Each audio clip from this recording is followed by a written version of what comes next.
ये जो मैं चैलेंज ले रहा हूँ दोस्तों, इसके ऊपर एक वीडियो मेरा आया था इम्परफेक्ट वीडियो पोस्टिंग के ऊपर। उसमें हुआ ये था कि मैंने लगभग 70 to 80% वीडियो जो है वो हिंदी में शूट किया और आखिरी पार्ट में मैं मराठी बोल गया। तो मुझे पूछा गया कि क्या मैंने ये प्रोटेस्ट किया था कि जो हाल ही में हिंदी और मराठी के बीच में एक स्ट्रगल चल रहा है महाराष्ट्र में, उसके वजह से। तो ऐसा बिल्कुल भी नहीं है। तो ऐसा मैंने क्यों कहा था ये मैं वीडियो के अंत में बोलूँगा। अभी मेरा इस विषय पे स्टैंड क्या है इतना मैं आपको बोलने जा रहा हूँ। देखो, ये ऑब्वियस सी बात है, बहुत क्लियर बात है कि मैं मराठी में बहुत अच्छा बोल लेता हूँ एज़ कम्पेयर टू हिंदी, लेकिन फिर भी मैं हिंदी में कंटेंट क्रिएट कर रहा हूँ। इसका मतलब ये है कि मैं हिंदी का रिस्पेक्ट करता हूँ और मैं ये अच्छी तरह से समझता हूँ। हालांकि कुछ 4-5 राज्यों में ही हिंदी हमारे भारत में बोली जाती है, फिर भी मैं हिंदी का महत्व समझता हूँ। कनेक्टिविटी के लिए, लोगों तक पहुँचने के लिए हम आज भी अंग्रेज़ी से भी ज़्यादा हिंदी का ही इस्तेमाल करते हैं लोगों से कनेक्ट होने के लिए, और मैं वही कोशिश कर रहा हूँ।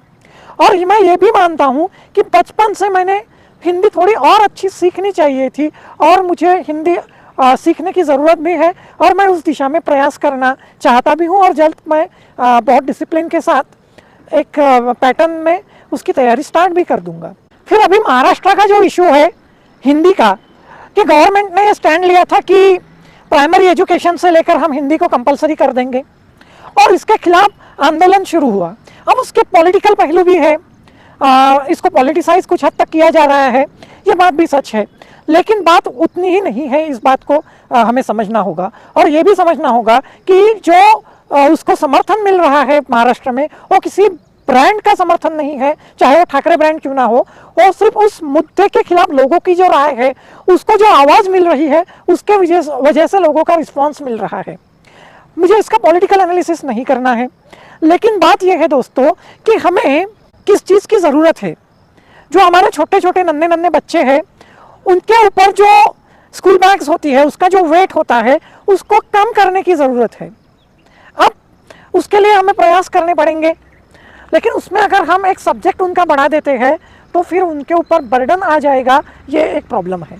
और ये भी एक प्रॉब्लम हो सकती है दोस्तों कि हिंदी और मराठी एक साथ अगर बच्चे सीखते हैं तो उनका कन्फ्यूजन जो है वो बढ़ सकता है।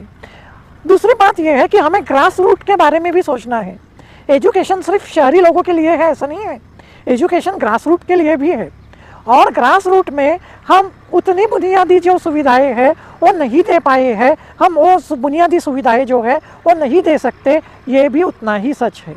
इसलिए दोस्तों हमें इस बात को समझना होगा कि ये जो प्रॉब्लम खड़ी हो सकती है हिंदी को पहली से कंपलसरी करने के वजह से, उसके वजह से इस बात का विरोध हो रहा है। यहाँ लैंग्वेज का संघर्ष नहीं है, ये संघर्ष मराठी भाषी विरुद्ध हिंदी भाषी ऐसा भी बिल्कुल नहीं है। इस बात को हमें समझना होगा। तो हमें बुनियादी सुविधाएं विकसित करने की ज़रूरत है, बजाय इसके कि ग्रामीण भाग में जो सरकारी स्कूलें हैं उनको बंद करने से बेहतर यह है कि वो उनको और उनकी तरक्की कैसी हो सकती है इस बारे में सोचा जाए और उस हिसाब से हमें रिजल्ट प्रोड्यूस करने की भी ज़रूरत है, कुछ योजनाएं बनाने की ज़रूरत है।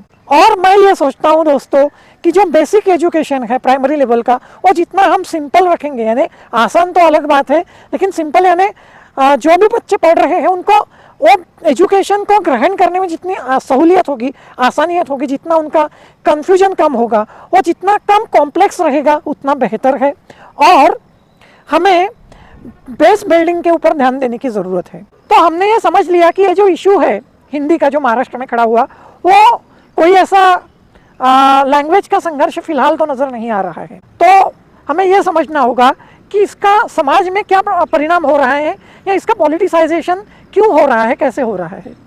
देखो, ये जो घोषणा गवर्नमेंट ने की वो तब की जब आने वाले समय में मुंबई जो म्यूनिसिपल कॉरपोरेशन है बीएमसी, उसका चुनाव एक्सपेक्टेड है। और उसको फिर जिस तरीके से महाराष्ट्र के रीजनल पार्टीज़ ने रिस्पॉन्ड किया तो उसको भी उस तहत देखा जा सकता है। लेकिन एज अ कॉमन मैन मैं पहले ही क्लियर कर चुका हूँ कि मैं नहीं चाहता कि यहाँ लोग नहीं चाहते कि यहाँ बचपन से हिंदी कंपलसरी हो प्राइमरी एजुकेशन से हिंदी कंपलसरी हो, तो इसलिए जो उनकी बात रख रहा है उनको लोग सपोर्ट दे रहे हैं। लेकिन इलेक्शन में यही रिजल्ट मिलेगा, ये कंपलसरी नहीं है, उसके अलग पैमाने हो सकते हैं। लेकिन जिस तरह से ये डिसीजन लिया गया तो उसमें कॉमन मैन को महाराष्ट्र के एक डोमिनेंस महसूस हुआ, और वो डिसीजन कोई हिंदी भाषिक ने नहीं लिया था, ये भी सब जानते हैं। तो फिर कुछ बातें मराठी समर्थकों के द्वारा कही गई, फिर कुछ बातें उस डिसीजन के बाद हिंदी भाषा के समर्थन में भी कही गई। लोगों ने बहुत आक्रामक प्रतिक्रियाएं दी, और जो एक इशू सिलेबस के लिए मर्यादित था वो पॉलिटिसाइज हो गया, और फिर यहाँ पे एक दो लैंग्वेज बोलने वाले लोगों के बंटवारे की तरफ ये विषय जाने लगा। हमें इस बंटवारे से बचना है, और हमें इस बात को भी समझना होगा कि जो भी रीजनल लैंग्वेजेस है जो हिंदी से अलग है, ऐसी जो रीजनल लैंग्वेजेस है उनके मुद्दों को हमें समझना होगा। देखो, रीजनल लैंग्वेजेस वाले जो स्टेट है उनकी अपनी समस्याएं हैं, और हमें इन समस्याओं को समझना होगा।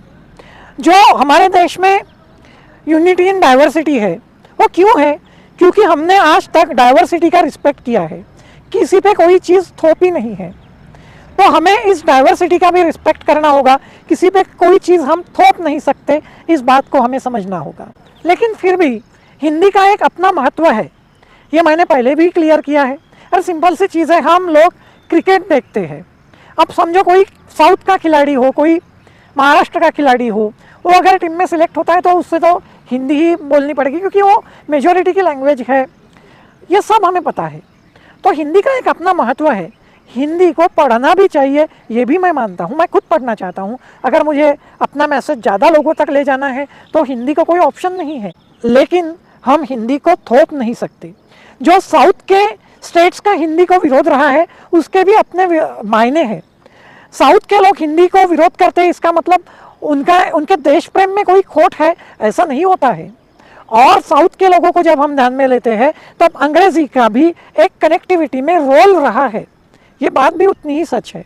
हम एक झटके में चीज़ों को बदलने जाएंगे तो प्रॉब्लम बढ़ेगी, और हमें ये भी समझना होगा कि ऐसे बुनियादी डिसीजन है कि जहाँ पे लैंग्वेज लोगों को डोमिनेंस का एक माध्यम भी लग सकती है।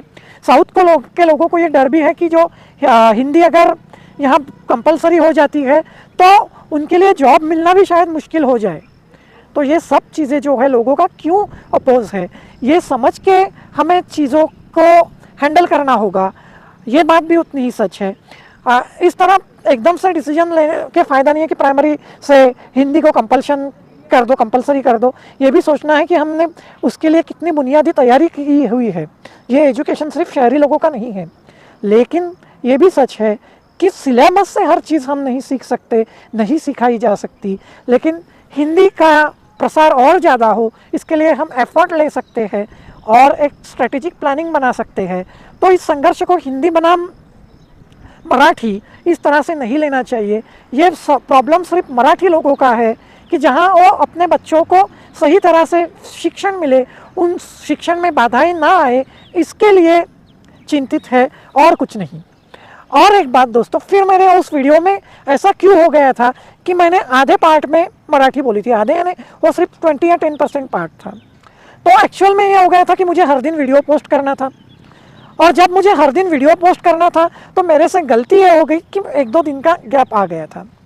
तो मैं किसी हालत में भी उस दिन वीडियो पोस्ट करना चाहता था, और इवनिंग में मेरी रीच थोड़ी कम है, इसलिए मैंने ये सोचा था कि मैं मॉर्निंग के टाइम में ट्राई करूँगा। तो इम्परफेक्ट इस शब्द का या इम्परफेक्शनिज्म में अभिप्रेत क्या है? इम्परफेक्शनिज्म में अभिप्रेत है ये है कि आप परफेक्शन की राह न देखो, जो कुछ भी आप एक्शन ले सकते हो वो इम्परफेक्ट ही सही, लेकिन एक्शन ले लो। जब वो वीडियो शूट हुआ तो मैंने ये सोचा कि यार ये जो मराठी वाला पार्ट है वो तो गलती से आ गया, वो जल्दबाजी में मैं था, एक क्लिप मैंने शूट कर ली हिंदी की और मुझे ब्रेक लेना पड़ा, और दूसरा पार्ट उस जल्दबाजी में, क्योंकि मुझे अपना ट्रेडिंग भी स्टार्ट करना था मॉर्निंग में, मैंने मराठी में शूट कर लिया। और मैंने सोचा कि ठीक है, अब मैं इस वीडियो को इम्परफेक्ट ही रखूँगा ताकि इम्परफेक्ट वीडियो का एक अच्छा एग्जाम्पल लोगों के सामने आ पाए। उसमें कोई प्रोटेस्ट नहीं था, क्योंकि मैं हिंदी के विरोध में नहीं हूँ, मैं खुद हिंदी अच्छे से सीखना चाहता हूँ। मेरा 5वीं से 10वीं तक हिंदी लैंग्वेज एक सब्जेक्ट रहा है, तो ऐसा भी नहीं है कि हिंदी महाराष्ट्र में पढ़ाई ही नहीं जा रही है। मेजॉरिटी ऑफ स्टूडेंट हिंदी पढ़ते हैं, जो हिंदी का ऑप्शंस है संस्कृत वगैरह वो उतने नहीं पढ़ते जितने हिंदी पढ़ते हैं। तो हम हिंदी के डेवलपमेंट के लिए कदम ज़रूर उठा सकते हैं, लेकिन उसे हम थोप नहीं सकते, ये उतनी सच बात है। तो मैं यही रुकता हूँ। थैंक